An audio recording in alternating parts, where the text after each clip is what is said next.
The Election Commission has been facing a lot of scrutiny over its actions, or rather inaction, relating to the model code of conduct that is in place for the general elections.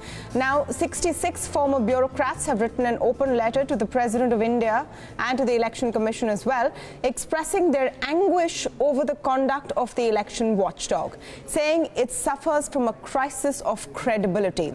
The letter highlights instances where the Election Commission has either failed to act or acted inadequately, as per the 66 former bureaucrats. Now, is this criticism of the EC justified? To speak on this, I'm joined now by Deb Mukherjee, former High Commissioner to Bangladesh and one of the signatories to the letter. I'm also speaking today with S.K. Mendirata, the former legal advisor of the Election Commission of India. Welcome to both of you, and thank you for joining us on the show. Mr. Mukherjee, let me start with a very basic question and ask why this letter and why now?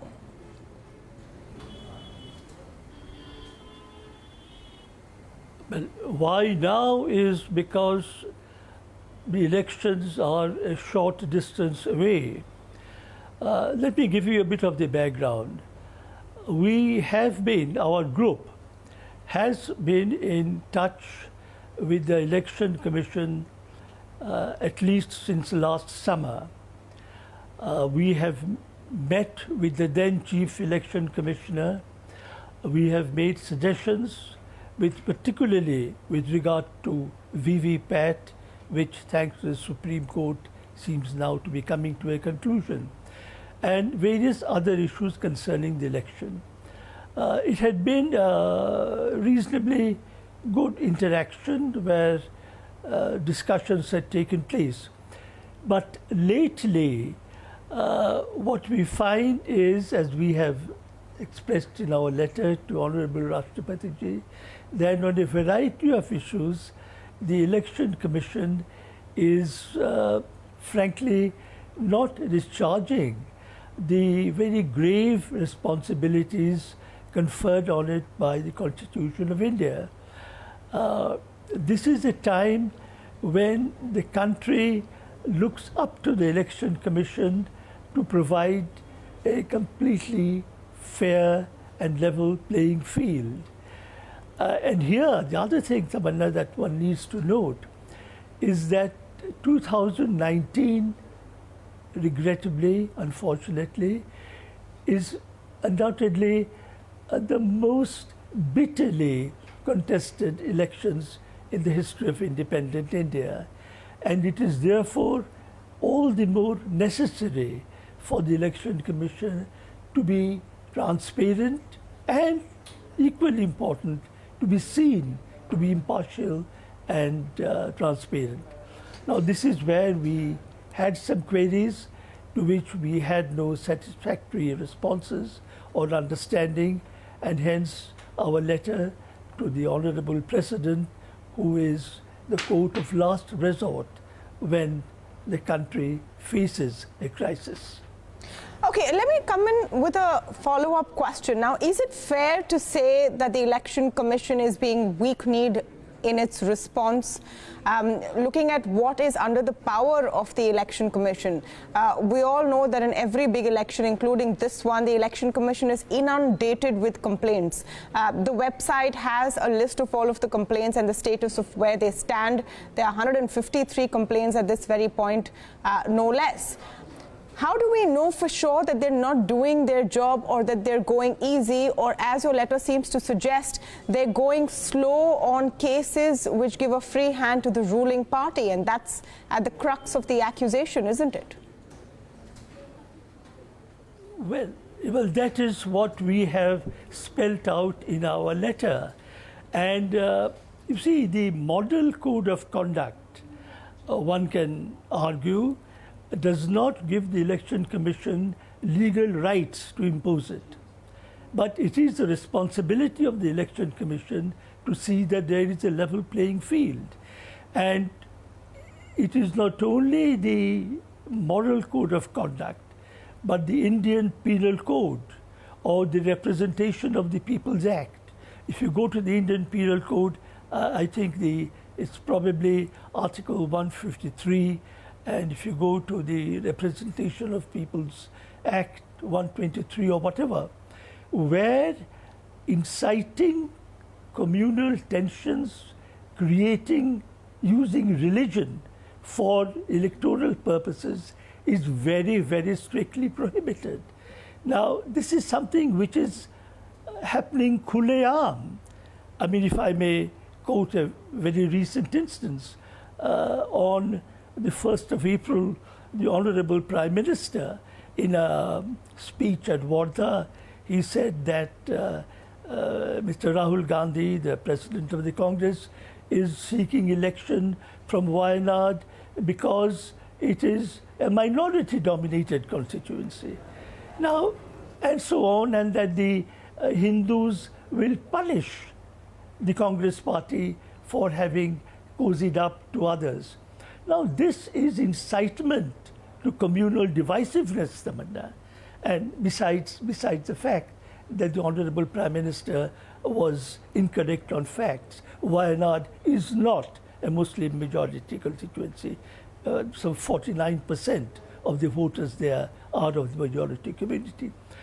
You take the case of what happened in UP recently, an absolutely astonishing case of the Honorable Chief Minister appropriating the Indian Army on behalf of the Prime Minister. Now, one could say that this sort of use of the Indian Army and appropriating it for political purposes could perhaps be called an act of treason. Now, on this, as we see it, the response of the Election Commission has been rather muted. So one can multiply these examples. Basically, as I said earlier, this is a hugely contested, hugely divisive election. Why it happened, who is responsible, I would not go into that. But that is the reality of the ground. And therefore, we believe that the Election Commission has a special need to be seen to be transparent, yes, and to take action where action is due under the law. Let me get in Mr. Mehendee Ratta, who has retired from the Election Commission just last year. He's served as their legal advisor for 3 decades. What is your take, Mr. Mehendee Ratta, on the points that Mr. Dev Mukherjee is making today? And of course, this is not the only set of voices that have been questioning the actions or the inaction of the Election Commission. See, actually, I have not seen that letter, and for the first time, I have come to know that Mr. Dev Mukherjee is one of the signatories. About the other 65 people, I have no idea at all.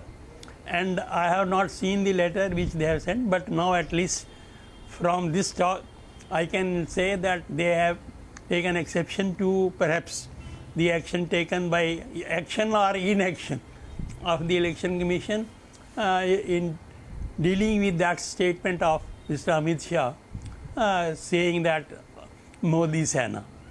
So for that, of course, the Election Commission has taken the action whatever they have within their own limited powers. So first of all, I would like to say that the model code is only a model code. It has no statutory backing. And unfortunately, Election Commission's powers are only limited to expressing its displeasure, then at the most reprimand or censure. We cannot say that these things will not be done and all that. One thing more I want to say, why we always run to the Election Commission with these complaints? As I understand, some provisions have been quoted saying that these are all the electoral offences or offences under the Indian Penal Code.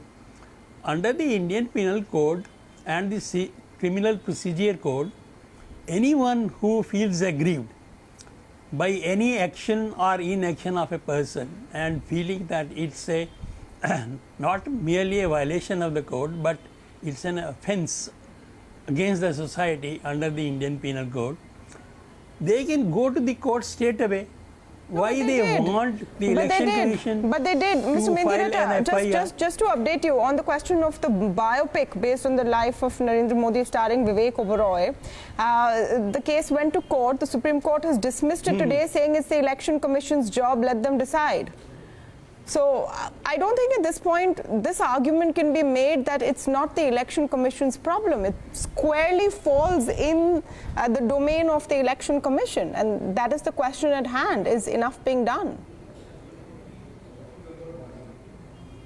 No, actually, what you are now telling me about this biopic, film, etc. The earlier objection being raised was that some very vituperative language has been used, and then some offense against the state, and the word even treason was used. So for that, no one is stopped from going to the appropriate court of law and saying, yeah, this man has committed this, you proceed against him. Election Commission's powers are only limited to the extent of saying, oh, we have taken note of your statement, we are not pleased with this, so we express our serious displeasure, or we are expressing our concern, and we hope that you will not do that in future. So this has been the practice for the last so many, as you said, 3 decades. So this is what the Commission has also done in this case, and they have immediately, urgently taken note of what Mr. CM said or what Mr. Shahnawaz Hussain said. So they have already, and yesterday also I heard that Ms. Mayawati's some statement is also under scrutiny now. Yes. Because we also feel that religion should not be mixed with politics at all. Yes, And, but of course, everyone feels this. You know what? Let me get everyone on the same page. There are 9 points mentioned in this letter, and before we go ahead, let me just quickly go through them so everyone's on the same page. Everyone feels that this should not be done, but the norms are being violated on a daily basis. Just look at the list of statements today. Let me just go through the points in this letter signed by 66 former bureaucrats. It starts with the Prime Minister's address on the launch of India's ASAT mission and questions why a DRDO official did not take part in that. Believes that the Election Commission let the case off on a technicality, that it was not broadcast on the official broadcast, and it was a serious breach. They have an issue with the Modi biopic, asking why that is not being held back and why nothing has been done on it. They question a 10-part series which is available online, which talks about Modi, a common man's journey. They question the lethargy on Namo TV. No one's yet clear how that has come about, what can be done about it. It's a TV channel out there.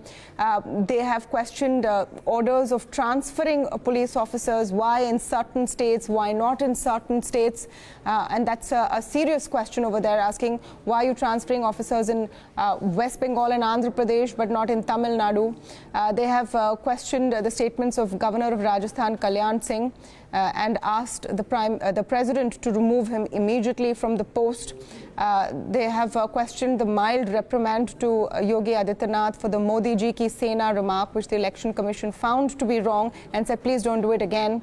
Of course, the comment on Wayanad, which was made by Prime Minister Modi, they have, talked about several of these issues, including the Election Commission stand on VVPAT and why they say that 50% can't be counted, and why they don't want to count and cross-verify more VVPAT. So there's a host of issues. But I'll pick up on one point that S.K. Mendiratta made and come to Dev Mukherjee on it. The fact is that the Election Commission can't really do much.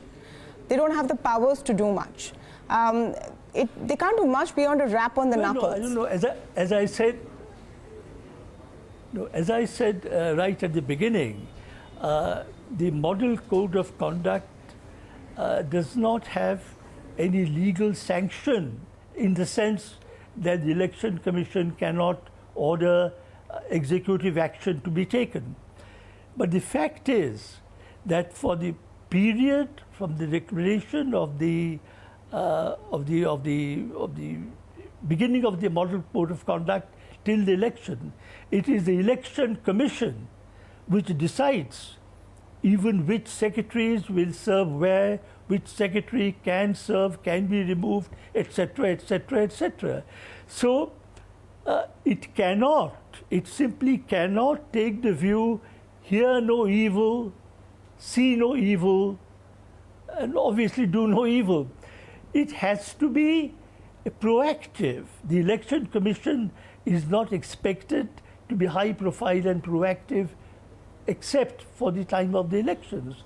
But if it stays back, does not take action, does not make its voice heard loudly, clearly, firmly, unambiguously to the public of India, then the public of India will have no option but to question the credibility of the Commission.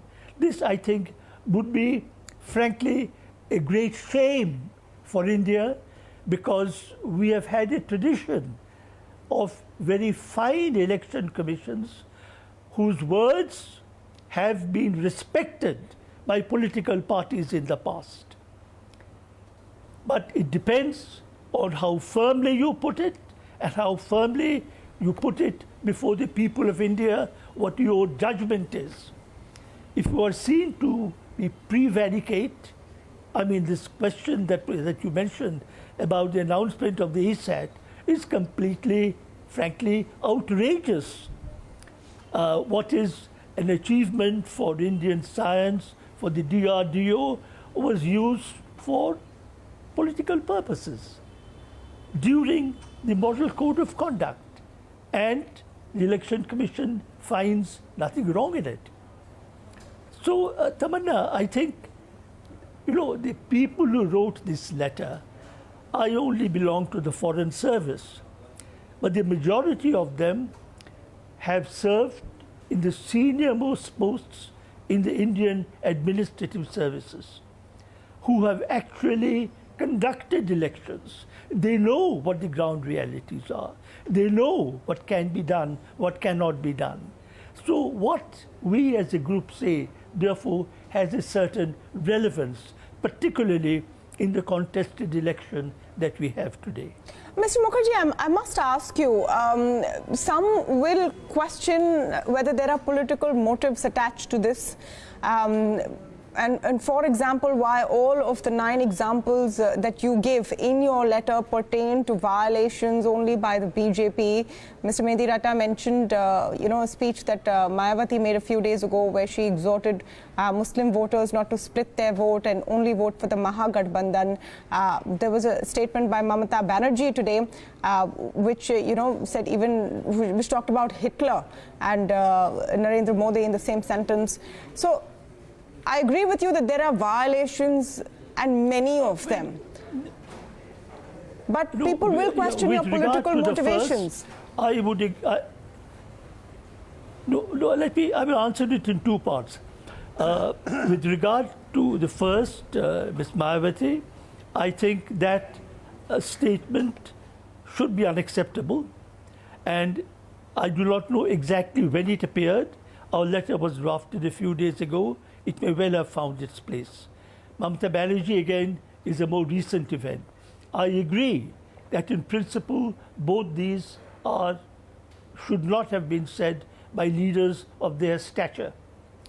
But as far as our group is concerned, with regard to our political affiliations, if any, I wish to restate very categorically that while obviously as citizens of India, we have political views, all of us have, but we are not attached to any political party. What we have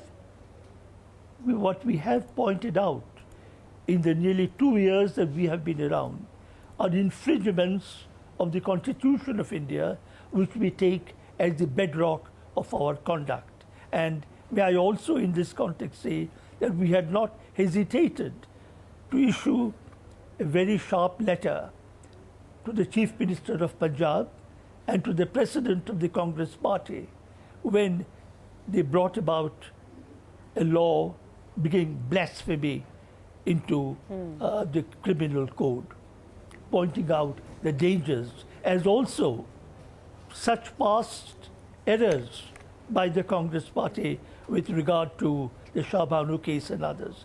So we are not neutral when it comes to the interests of the nation.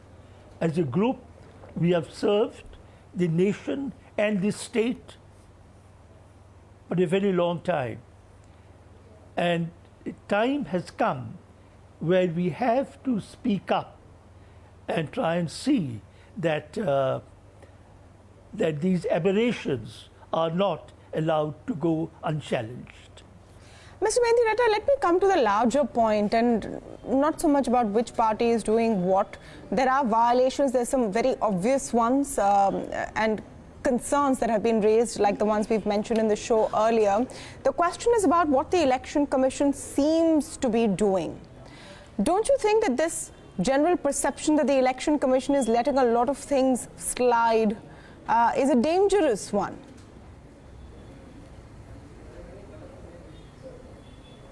See, actually, I would not like to go into all those political issues. Being an old civil servant, I still go by certain limitations. I can't criticize the political parties or political leaders, what they are doing. I can only say that Election Commission's hands are very tied. Now, will anyone give any power to the Election Commission to say that we are going to disqualify this man? He will not be able to contest the elections. People see that crores of rupees are being spent and there is a limit for the election expenses. The election expenditure observers report to the Election Commission that this man has already crossed the prescribed limit. Can the Election Commission say, no, you are no longer eligible to contest the election because you have already crossed? These things are not there within the Election Commission's powers. So, in fact, the law itself should give some powers. That is, I get your point, sir, but that is a broader issue. That is a broader issue. In the interim, what? What happens in the interim? No, interim, naturally, whatever the Election Commission feels they are doing, and actually some of the issues you have raised about the counting of the VVPATs. Now the Supreme Court has already given a direction. They had, the Election Commission had explained certain difficulties. With respect, I feel that they on their own, they should have submitted to the court that we are going to increase from one polling station to some more polling stations. But now at least that controversy is settled, and I feel that this counting and matching of these five machines in every assembly constituency should set at rest the controversy with regard to the EVM. You have said about this biopic. Now, there is no law, to my knowledge, which says that a political party or any other person cannot produce any film or any program highlighting the achievements of their leaders. The only, and particularly where this censor board itself has cleared that picture. So at the most, the Election Commission can look into the financial aspects. So whatever expenses are to be apportioned to the account of the candidates for whose benefit that film is shown, that can be done. Otherwise, at least I don't feel that the Commission or anyone else has the power to say, don't show this picture. Okay, that's an interesting point. I think there were let Mr. Mukherjee respond to the point about the biopic, and that argument has been made before, that anyone can produce a movie. The question is about counting it in the party's advertising expenditure, and that's all that the Election Commission can really do.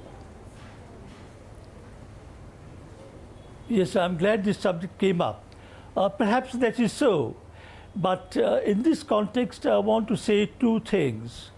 One is that the law does provide, I forget the precise the number of the section, that where there is a gap in or a lacuna in legal procedures, the Election Commission can take action as it deems necessary. So in a sense, the Election Commission has been given virtually unlimited powers. The other point I would like to make here is that there is, I think it's clause 39 perhaps of the Representation of People's Act, which enjoins upon the Election Commission to ensure that free airtime is given to the political parties. I leave it to any viewer of TV these days to judge how far this is being acknowledged or kept or looked at. So there are, Tamanna, there are just a host of issues which arouses, and I say this truly with great regret, because one has spent a lifetime extolling our Election Commission, but to see it come to this stage is something that many of us find very depressing. And why do you think this is happening, Mr. Mukherjee? To round this off, why do you think that this is the situation now?